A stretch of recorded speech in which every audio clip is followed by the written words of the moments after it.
बीडमध्ये एक तरुण मुलगा दुसऱ्याचं भांडण सोडायला गेला, पण तिथे त्याच्यावरच हल्ला झाला आणि तो स्वतःच रक्ताच्या थारोळ्यात कोसळला. ही हत्येची बातमी असली तरी या प्रकरणाची एवढी चर्चा झाली नसती.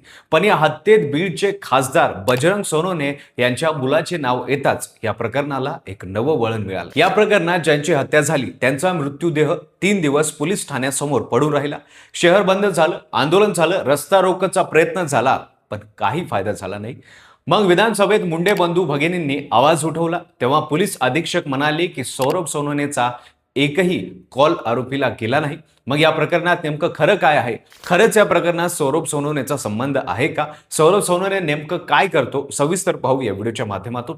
नमस्कार, मी पंकज आणि तुम्ही पाहताय कसं काय. इथे विलास नवनाथ घुले नावाचा 27 वर्षाचा तरुण राहत होता. केज रोडवरच्या हॉटेल गावकरीचा तो मालक होता. लहानपणापासून साध्या स्वभावाचा मध्यमवर्गीय परिवारात हा मुलगा वाढलेला होता.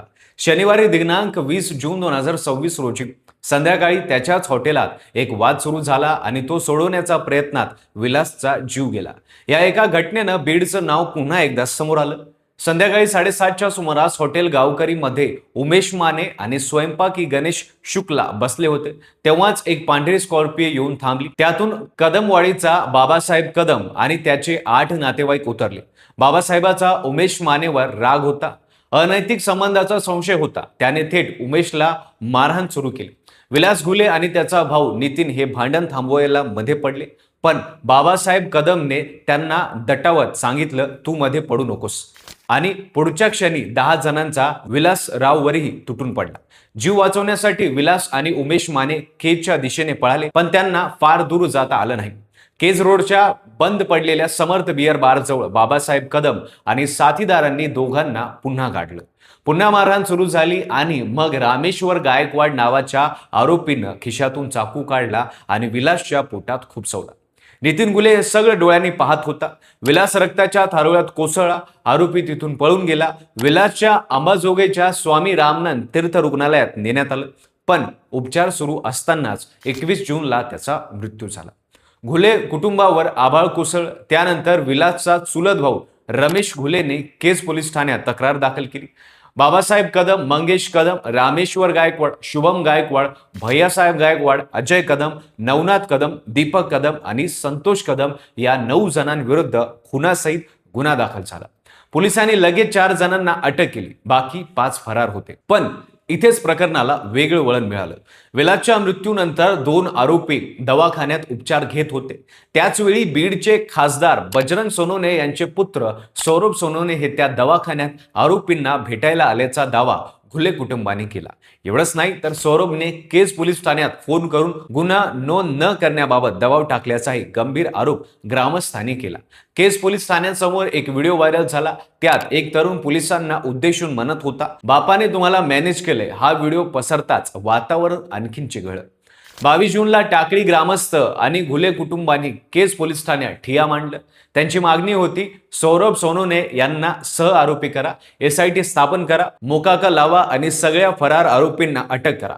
जोपर्यंत या मागण्या मान्य होत नाही तोपर्यंत विलासचा मृत्यूदेह ताब्यात घेणार नाही, असं त्यांनी ठणकावून सांगितलं. टाकळी गावाचे सरपंच संजय केदारे यांनी थेट पोलिसांवर आरोप केला. ते म्हणाले, जर आरोपींचे कॉल डिटेल्स तपासले तर त्यात सौरभ सोनवणेचे कॉल नक्की सापडतील. म्हणूनच पोलीस जाणून बुजून त्यांचं नाव FIR मधून वळगत आहेत. या प्रकरणाची पडसाद थेट विधानसभेत उमटली.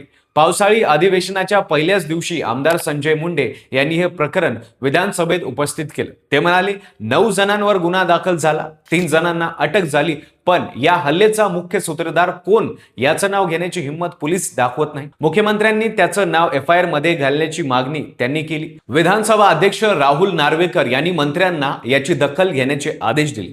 मंत्री पंकजा मुंडे यांनी आंदोलकांशी फोनवर संवाद साधत पोलिसांनी कोणाचाही दबावाला न जुमवता कारवाई करण्याचे आदेश दिले.